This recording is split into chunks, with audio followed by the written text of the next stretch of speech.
Markazi school అని ఒకటి ఉండేది వరంగల్ టౌన్లో. ఆ మర్కజీ స్కూల్లో ఆయన విద్యార్థిగా ఉండే టైంలో ఆంధ్ర ప్రాంతం నుంచి ఉన్నటువంటి ఆనాటి అయ్యదేవర కాళేశ్వరరావు వగైరా వ్యక్తులు వచ్చి తెలంగాణ ప్రజలను మానసికంగా సిద్ధం చేయడానికి కొన్ని ప్రయత్నాలు చేసేవాళ్ళు. దానిలో భాగంగా ఆయన వచ్చి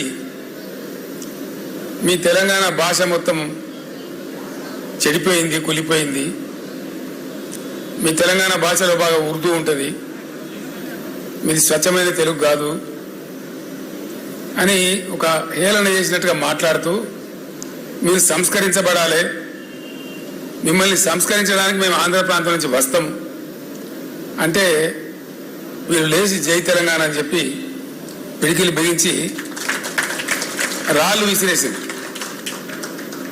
విసిరేస్తే మొట్టమొదటి లాఠీ చార్జ్ అక్కడ జరిగింది వరంగల్లో ఆ విద్యార్థుల మీద.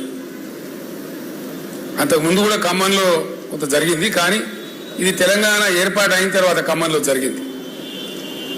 తెలంగాణ ఏర్పడక ముందు హైదరాబాద్ స్టేట్గా ఉన్నప్పుడు జరిగిన సంఘటన ఇది.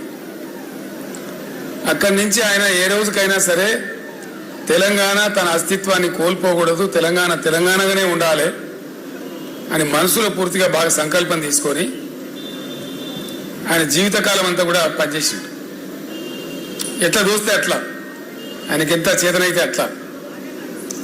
ఆనాడు ఉన్నటువంటి ముఖ్యమంత్రి బ్రహ్మానంద రెడ్డి గారు స్వయంగా పిలిచి బెదిరిస్తే కూడా నేను ఊసి చేస్తామంటే చేయండి సార్, మీ చేతిలో అధికారం ఉంది, నేను మాత్రం తెలంగాణ పందా వీడే ప్రశ్నే లేదు అని చెప్పి నిలబడ్డ దీశాలు.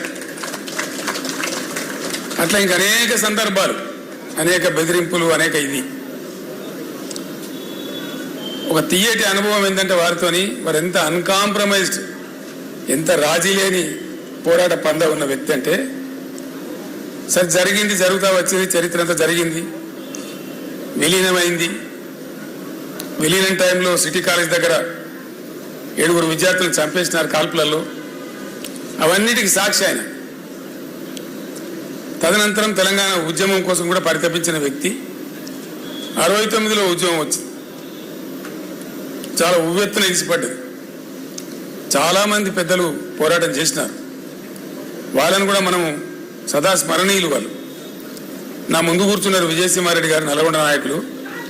వారి తండ్రి గారు బ్రహ్మాండమైనటువంటి కృష్ణారెడ్డి గారు ఆ రోజు పోరాటంలో అగ్రభాగంలో ఉన్నారు. నా పక్కన ఉన్న పోచారం శ్రీనివాసరెడ్డి గారు 69లో ఇక్కడ ఇంజనీరింగ్ కాలేజీ విద్యార్థిగా ఉంటూ పాలిటెక్నిక్ కాలేజీలో అనేక సార్లు లాఠీ దెబ్బలు తిని జైలుకు పోయినారు. ఇట్లా చాలామంది గురించి చాలామందికి తెలియదు. అనేకులు పనిచేసినారు, పని చేయలేదని ముచ్చట్లేదు. వారందరూ కూడా మనకు సదా స్మరణీయులు.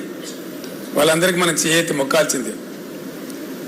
ఉవ్వెత్తిన ఎగిసిపడ్డ ఆ ఉద్యమం కొద్దిగా పందా యొక్క లోపం వల్ల, వ్యూహ లోపం వల్ల అది ఘోరంగా విఫలమైపోయింది. విఫలమైన తర్వాత కూడా జయశంకర్ గారు తన పందా వీడలే.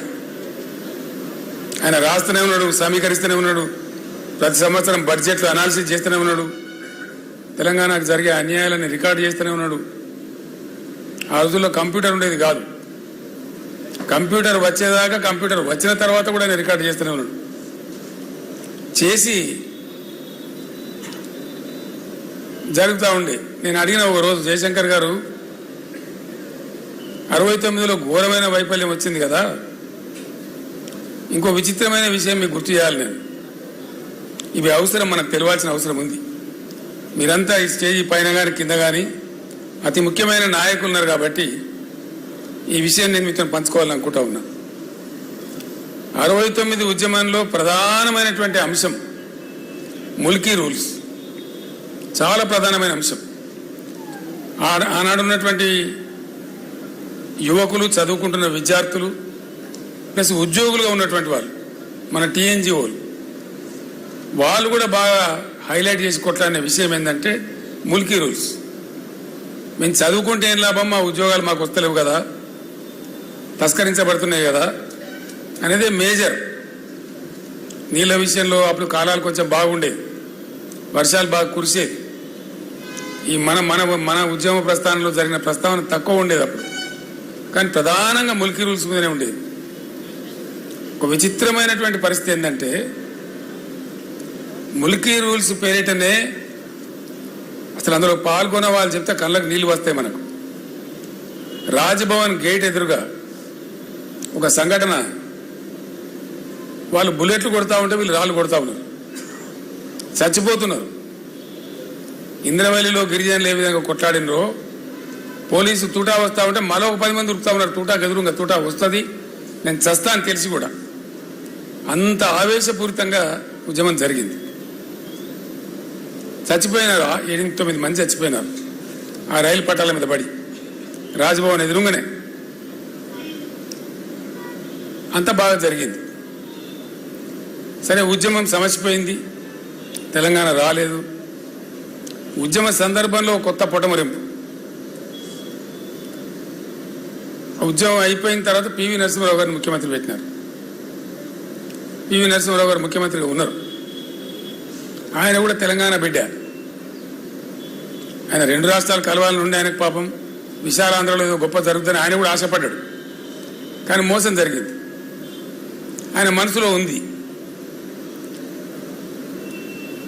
ముల్కీ రూల్స్కు సంబంధించిన అంశం పోరాటం నుంచి, ఉద్యమ రూపం నుంచి పోయి లీగల్ బ్యాటిల్గా మారి సుప్రీంకోర్టులో పెండింగ్లో ఉంది. కరెక్ట్గా 73లో పివి గారు ముఖ్యమంత్రిగా ఉండే టైంలో సుప్రీంకోర్టు తీర్పిచ్చింది తెలంగాణకు అనుకూలంగా. Mulki rules shall continue for Telangana అనగానే ఆంధ్రాలో జయాంధ్ర మూమెంట్ పెట్టింది. జయాంధ్ర ఉద్యమం పెట్టి చాలా ఘోరంగా జరిగింది. అది కూడా అక్కడ కూడా 60-70 మంది చనిపోయినారు పోలీస్ కాల్పులలో. వందలాది వేలాది మంది అరెస్టులు అయినారు. చాలా ఒక 5-6 నెలల పాటు బీభత్సంగా జరిగింది. అది కూడా మళ్ళీ ఢిల్లీ ఆ ఆంధ్ర ప్రాంతంలో జరిగిన ఉద్యమాన్ని మాత్రమే పరిగణలోకి తీసుకొని సుప్రీంకోర్టు తీర్పును కాలరాస్తూ రాజ్యాంగ సవరణ చేసింది. నేను ఎందుకు చెప్తున్నా ఈ అంశం ప్రధానంగా అంటే 69లో ఉద్యమం కూలిపోయి నిరాశకు గురైన తెలంగాణ ఇక లెవ్వలే. ఏ ముల్కీ రూల్స్ కోసమైతే రాజ్భవన్ గేట్ కాడ 8-9 మంది విద్యార్థులు చచ్చిపోయే పరిస్థితి వచ్చిందో, అంత ఆవేశపూరితంగా జరిగిందో, ఒక్క విద్యార్థి కాలేజీ లేడండి, యూనివర్సిటీ లేడు. నేను చిన్న పిల్లవాడిని 9వ తరగతిలో ఉన్నప్పుడు సిద్దిపేటలో బై ఎలక్షన్ వస్తే అప్పటి టీపీఎస్ అధ్యక్షుడు మదన్ మోహన్ గారు అక్కడ పోటీకి వచ్చారు. డాక్టర్ చెన్నారెడ్డి గారు తదితరులతో వచ్చి మా ఇంట్లోనే క్యాంప్ ఉన్నారు వాళ్ళు. మేమంతా వాళ్ళకు భోజనాలు పెట్టేది. పెద్దలు వస్తే మన ఇళ్ళలో జనరల్గా ఇంటి వాళ్ళతోనే వడ్డిస్తాం కదా, అట్లా వడ్డించండి. నా చేతితోనే వడ్డించండి. నేను చెన్నారెడ్డి గారికి, రాజారాం గారికి, రాజమల్లు గారికి, అంజయ్య గారికి, ఆనాటి చెన్నారెడ్డి గారి ఉద్యమ సహచరులు ఎందరైతే ఉండరో నేను వడ్డించిన వాళ్ళందరికీ. అట్లా జరిగింది. ఆ టైంలో ఉప ఎన్నికలు కూడా గెలిచినారు. ఇక్కడ నారం జనార్దన్ రావు గారు గెలిచినారు, సిద్దిపేటలో మదన్ మోహన్ గారు గెలిచినారు, చెన్నారెడ్డి గారి నాయకత్వంలో 14-11 ఎంపీలు గెలిచినారు. అయినా కూడా ఆనాడు ఉన్నటువంటి ఇందిరాగాంధీ కనికరించలేదు.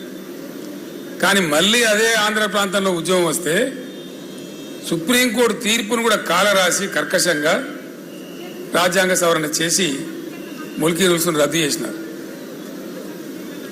రద్దు చేస్తే కలిగిన బాధ ఏంటంటే ఉద్యమ స్వరూపాన్ని మనం ఒకసారి అనాలిసిస్ చేస్తే ఇక్కడ ఎవ్వడు కుయ్యమనిలే కుట్టుకుమనిలే,